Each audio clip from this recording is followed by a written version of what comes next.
Good morning students. Next நம்ம பார்க்கக்கூடிய topic என்னன்னா displacement current and Maxwell correction to Ampere circuital law. அதாவது இடப்பெயர்ச்சி மின்னூட்டம் மற்றும் ஆம்பியரின் சுற்று விதியில் மேக்ஸ்வெல் மேற்கொண்ட திருத்தம்.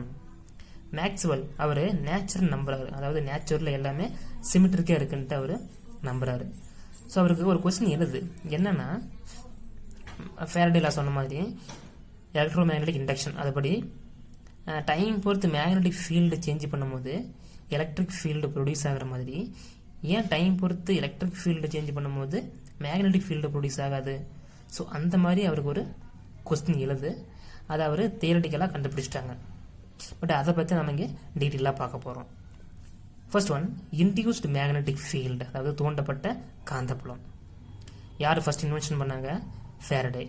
த Faraday laws of electromagnetic induction, which means மின்காந்த தூண்டல், states that the change in magnetic field produces an electric field. அதாவது மேக்னெட்டிக் ஃபீல்டை சேஞ்ச் பண்ணும்போது electric field produce ஆகுதுன்ட்டு Faraday law சொல்லுது. அதை மேத்தமெட்டிக்கலாக சொன்னோம்னா it is written as closed integration L E vector dot dl vector equal to minus d by dt into phi b. phi b is magnetic flux, அதாவது காந்தப்பாயம். d by dtங்கிறது time பொறுத்து partial derivative. So இந்த பக்கம் என்ன சொல்லுதுன்னா, ஒரு closed லூப்பில் induce ஆகிற electric field, அதாவது மூடப்பட்ட சுற்று வழியே தோண்டப்படும் மின்புலம், இந்த பாட்டு சொல்லுது. இது என்ன பண்ணுறாங்க நமக்கு தெரியும். என்ன பண்ணுறாங்க? சேஞ்சஸ் பண்ணுறாங்க. இதை மேக்னெட்டிக் ஃப்ளக்ஸ். அப்போ மேக்னெட்டிக் ஃப்ளக்ஸ் சேஞ்ச் பண்ணும்போது இங்கே எலக்ட்ரிக் ஃபீல்டு ப்ரொடியூஸ் ஆகுது. ஓகே, இப்போ நேரத்தை பொறுத்து மாற்ற முடியும் காந்தப்பாயம். ரைட்டா? 5B நமக்கு தெரியும் காந்தப்பாயம். வாட் இஸ் மீன் பை காந்தப்பாயம்? அதாவது மேக்னெட்டிக் ஃப்ளக்ஸ். ஒரு க்ளோஸ் சர்ஃபேஸில் எவ்வளோ மேக்னெட்டிக் ஃபீல்டு லைன்ஸ் கிராஸ் ஆகுது, this called as magnetic flux. ரைட்டா? பாருங்க, ஸ்மால் ஏரியா எவ்வளோ மேக்னெட்டிக் ஃபீல்டு லைன்ஸ் கிராஸ் ஆகுது, இதில் equal to 5B. 5B equal to close integration S surface, ஒரு close surface, B vector magnetic field lines into அடுத்த small area DA vector. So இதை கொண்டு போயிட்டு நம்ம 5B மேலே அப்ளை பண்ணோம்னா close integration L small L E vector dot DL vector equal to minus D by DT. 5Bக்கு என்ன போடலாம்? இது எப்படி போடலாமா? Close integration S B vector dot DL vector equation number 1. So இதை வந்துட்டு ஃபேரடே லா சொல்லுது, மேத்தமெட்டிக்கலாக சொல்லுது. அடுத்து Maxwell. From symmetric consideration, James Clerk Maxwell showed that the change in electric field also produces a magnetic field. அதாவது electric ஃபீல்டை change பண்ணி என்ன ப்ரொடியூஸ் ஆகுது? மேக்னெட்டிக் ஃபீல்டு ப்ரொடியூஸ் ஆகுதுன்ட்டு தியரட்டிக்கலாக இவர் சொல்கிறார். யார்? Maxwell.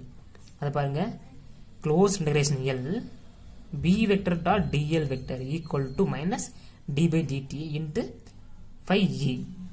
5 is nothing but electric flux, அதாவது மின் பாயம். நான் ஃபர்ஸ்ட் லெசன்லேயே படிச்சிருப்பேன் இதை பற்றி. என்னது? ஒரு க்ளோஸ் சர்ஃபேஸில் எவ்வளோ எலக்ட்ரிக் ஃபீல்ட் லைன்ஸ் கிராஸ் ஆகுது, அதுதான் எலக்ட்ரிக் ஃப்ளக்ஸ். அதே ஒரு க்ளோஸ் சர்ஃபேஸில் எவ்வளோ மேக்னெட்டிக் ஃபீல்ட் லைன்ஸ் கிராஸ் ஆகுதுன்னு பார்த்தீங்கன்னா அது மேக்னெட்டிக் ஃப்ளக்ஸ். ரைட்டா? அவ்வளோதான். எலக்ட்ரிக் ஃப்ளக்ஸ்க்கு E போடுவோம், மேக்னெட்டிக் ஃப்ளக்ஸுக்கு B போடுவோம். பாருங்க, இப்போ இந்த பை ஈக்குவல் என்ன போடலாம்? Phi equal to close integration S E vector dot DA வெக்டர்னு போடலாமா? ஒரு ஸ்மால் ஏரியாவில் எவ்வளோ எலக்ட்ரிக் ஃபீல்ட் லைன்ஸ் கிராஸ் ஆகுது equal to electric flux. So இதில் இந்த பார்ட் என்ன சொல்லுதுன்னா, ஒரு க்ளோஸ் லூப்பில் இன்டியூஸ் ஆகிற magnetic field equal to minus D by DT partial derivative time பொறுத்து இங்கே எலக்ட்ரிக் ஃப்ளக்ஸ் சேஞ்ச் பண்ணோம்னா இங்கே மேக்னெட்டிக் ஃபீல்டு ப்ரொடியூஸ் ஆகுது. அப்போ சேஞ்ச் இன் எலக்ட்ரிக் ஃப்ளக்ஸ். ரைட்டா? அது நேரத்தை பொறுத்து மாற்ற முடியும் மின்பாயம் 5A. இது மூடப்பட்ட சுற்றின் வழியே தோண்டப்படும் காந்தப்பாயம். ஸோ இதில் இந்த பைக்கு மேலே இதில் அப்ளை பண்ணோம்னா என்ன கிடைக்கும்? Close integration L B vector dot DL vector equal to minus D by DT close integration S E vector dot DA vector equation number 2 இந்த மாதிரி கிடைக்கும். ரைட்டா? ஸோ இதை தான் this is known as Maxwell law of induction சொல்கிறாங்க. ரைட்டா? இதுலேருந்து என்ன புரியுது? இவர் ஃபேரடே என்ன சொன்னார்? அதாவது மேக்னெட்டிக் ஃபீல்டை சேஞ்ச் பண்ணி எலக்ட்ரிக் ஃபீல்டு ப்ரொடியூஸ் ஆகுதுன்னு சொன்னார். பட் மேக்ஸ்வெல் எலக்ட்ரிக் ஃபீல்டை சேஞ்ச் பண்ணி மேக்னெட்டிக் ஃபீல்டு ப்ரொடியூஸ் ஆகுதுன்ட்டு அவர் தியரட்டிக்கலாக கன்ஃபார்ம் பண்ணுறாரு. ஸோ அதை என்ன சொல்கிறாங்க, மேக்ஸ்வெல் லா ஆஃப் இண்டக்ஷன், அதை ஃபேரடே லா ஆஃப் இண்டக்ஷன் சொல்லியிருப்பாங்க. இது அப்படியே அவர் கண்டுபிடிச்சதுனால Maxwell law of induction. This symmetry between electric and magnetic fields explains the existence of electromagnetic waves such as radio waves, gamma rays, infrared rays, etc. அதாவது radio waves, radio அலைகள், இது gamma கதிர், இது அகச்சிவப்பு கதிர், இது எல்லாமே எலக்ட்ரோமேக்னட்டிக் வேவ்ஸ். ரைட்டா? இது எல்லாமே சிமெட்ரிக்காக இருக்குன்ட்டு இந்த லா எக்ஸ்பிளைன் பண்ணுது. இதுக்கு இடையில எலக்ட்ரிக் அண்ட் மேக்னெட்டிக் ஃபீல்டுக்கு இடையில. Next displacement current, Maxwell correction. Consider two plate செப்பரேட்டாக வச்சுட்டாங்க. ஒன் இஸ் பாசிட்டிவ் பிளேட், இன்னொன்று நெகட்டிவ் பிளேட். இதுக்கு என்ன பண்ணுறாங்க, ஒரு சர்க்யூட், ஸ்மால் சர்க்யூட், இதில் பேட்டரி கனெக்ஷன் பண்ணுறாங்க. ஓல்டு புக்கில் நீட்டாக கொடுத்துருப்பாங்க, பட் நியூ புக்கில் இந்த மாதிரி தான் கொடுத்துருப்பாங்க. இங்கே மைனஸ், இங்கே ப்ளஸ். இங்கே பேட்டரி கனெக்ஷன் பண்ணோம்னா இதில் கரண்ட் ஃப்ளோ ஆகும். ரைட்டா? இந்த கண்டக்டர் இருக்கிற ஃப்ரீ எலக்ட்ரான்ஸ் எல்லாம் மூவ் ஆகும். அப்படி ஃப்ரீ எலக்ட்ரான்ஸ் மூவ் ஆகும் போது கரண்ட் ப்ரொடியூஸ் ஆகும். This called as conduction current, அதாவது கடத்து மின்னோட்டம். இதில் போகும்போது இது வரைக்கும் தான் போகும். இந்த பிளேட்டில் என்னவா மாறணும்னா அந்த கரண்ட்டு சார்ஜாக மாறிடும். இந்த பிளேட்டில் பாசிட்டிவ் சார்ஜ், இந்த பிளேட்டில் நெகட்டிவ் சார்ஜ், அந்த மாதிரி ஃபில் ஆயிரும். ரைட்டா? ஸோ இந்த கண்டக்டரில் கரண்ட் ஃப்ளோ ஆகிறதுனால சரௌண்டிங்ஸ் ஃபுல்லாக என்ன ப்ரொடியூஸ் ஆகும், மேக்னெட்டிக் ஃபீல்டு ப்ரொடியூஸ் ஆகும் கண்டிப்பாக. ரைட்டா? மேக்னெட்டிக் ஃபீல்டு ப்ரொடியூஸ் ஆகும். ஏதாவது ஒரு பாயிண்ட் கன்ஸ்ட்ரக்ட் பண்ணிக்கிறோம். இந்த பாயிண்டில் எவ்வளோ மேக்னெட்டிக் ஃபீல்டு நம்ம கண்டுபிடிக்கிறதுக்கு ஒரு என்ன வருவாங்க, ஒரு லூப். சரௌண்டிங்ஸ் ஃபுல்லாக இது ஃபுல்லாக இருக்கும், பட் நம்ம இங்கே ஒரு இமேஜினரி லூப் வரைகிறோம். இமேஜினரி லூப் இது பார்க்குறதுக்கு எலிப்டிக்கல் மாதிரி இருக்குது, பட் எலிப்டிக்கல் கிடையாது, சர்க்குலர் ஷேப்பு. அதாவது ஒரு பெண்ணுன்னா அது சுற்றி சர்க்குலராக இருக்குது, பட் நம்ம பார்க்குறதுக்கு எப்படி தெரியுது, எலிப்டிக்கல் மாதிரி தெரியுது. ரைட்டா?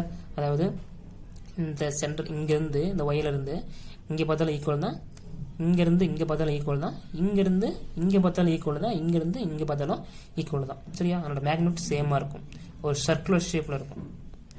ஓகேவா? This is imaginary loop. So இந்த லூப் என்ன சொல்கிறாங்கன்னா ஆம்பியன் லூப்னு சொல்கிறாங்க. அது சொல்லிட்டு பாரு, ஆம்பியர் தேர்ட் லெசனில் படிச்சிருப்போம் நம்ம. என்னது, ஒரு க்ளோஸ்டு லூப்பில் கரண்ட் ஃப்ளோ ஆகும்போது அதை சுற்றி மேக்னெட்டிக் ஃபீல்டு ப்ரொடியூஸ் ஆகும். ஸோ அதனால் அந்த லூப்பு மேக்னெட்டாக ஆக்ட் ஆகுன்ட்டு சொல்லியிருப்பார். அது மேக்னெட்டாக செயல்படும் அப்படின்னு ஆம்பியர் சொல்லியிருப்பார். ரைட்டா? ஸோ அதனால் இது ஆம்பியன் லூப். ஓகேவா? இந்த சென்டரில் நான் கண்டக்டிங் மீடியம், இது வந்துட்டு நான் கண்டக்டிங் மீடியம். நம்ம தேர்ட் லெசன்லேயே படிச்சிருப்போம். Using Ampere circuital law for this loop. This is Amperian loop. Surface S1. ஐசிங்கிறது கண்டக்ஷன் கரண்ட், கடத்து மின்னோட்டம். இதில் பாருங்க, close integration enclosing surface 1, close integration enclosing surface 1. இதில் இருக்கிற எல்லா மேக்னெட்டிக் ஃபீல்டையும், இந்த பாயிண்ட் இருக்கிற எல்லா மேக்னெட்டிக் ஃபீல்டையும் என்ன பண்ணுறாங்க, இன்டகிரேஷன் பண்ணுறாங்க. அதான் close integration enclosing surface 1 B vector dot dl vector equal to mu naught IC. Mu நாட்டுங்கிறது வெற்றிடம், அதாவது mu naught permeability of free space. ரைட்டா? அதாவது தமிழில் வெற்றிடத்தின் உட்புகுத்திறன். Equation number 3.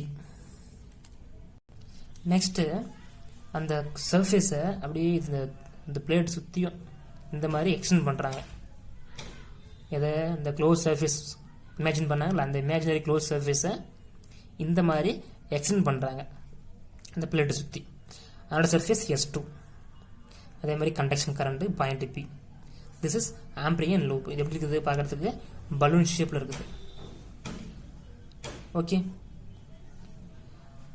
But by applying Ampere's circuit law for the surface S2 we get அதே formula கொண்டு வரோம்.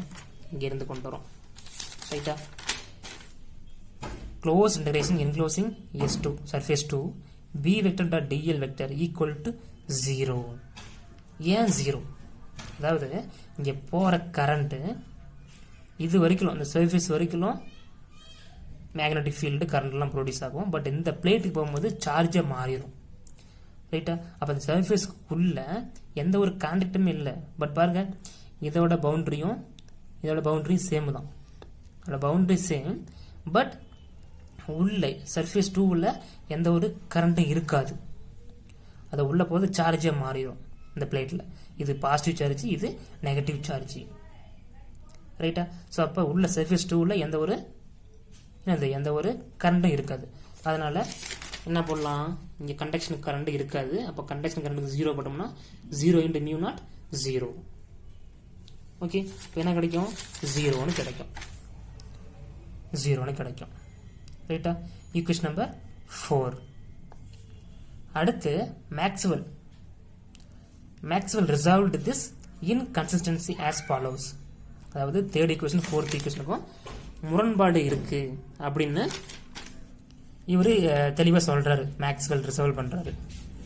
ஏன்னா இங்க பாருங்க, இந்த சர்க்கியூட்ல கரண்ட் இங்கே பேட்டரி கனெக்ஷன் பண்ணதுனால இங்கே கரண்ட் ஃப்ளோ ஆகுது. This is conduction current. இது வரைக்கும் கரண்ட். அப்புறம் இந்த பேட்டரியில் இந்த பிளேட்டில் என்னது சார்ஜாக ஸ்டோர் ஆகுது. இப்போ என்ன சொல்கிறாங்க, இங்கேருந்து போகிற மேக்னெட்டிக் ஃபீல்டுனால இங்கே எலக்ட்ரிக் ஃபீல்டு ப்ரொடியூஸ் ஆகுது. ரைட்டா? அது யார் சொன்னாங்க? மைக்கேல் ஃபேரடே சொன்னாங்க. அப்போ இங்கே சேஞ்ச் பண்ணால், இங்கே பேட்டரி வேரி பண்ணால் இங்கே வேரி ஆகும். சப்போஸ் இங்கே ஸ்டார்டிங் 5 வோல்ட்டுங்கிறது அடுத்து 12 வோல்ட் நம்ம சேஞ்ச் பண்ணோம்னா இந்த பிளேட்டில் நிறைய சார்ஜ் ஸ்டோர் ஆகும். இங்கே இன்க்ரீஸ் பண்ண இந்த பிளேட்லேயும் சார்ஜஸ் என்ன ஆகும்? இது பாசிட்டிவ் சார்ஜ், இங்கே நெகட்டிவ் சார்ஜ் இன்க்ரீஸ் ஆகிட்டே இருக்கும். அப்போ இங்கே சேஞ்ச் ஆகும்போது இங்கேயும் சேஞ்ச் ஆகும். ரைட்டா? ஸோ அதை பற்றி தான் மேக்ஸ்வெல் சொல்லியிருப்பார் என்னான்ட்டு. ஸோ அதை பற்றி நம்ம அடுத்த வீடியோவில் பார்க்கலாம். Okay, thank you.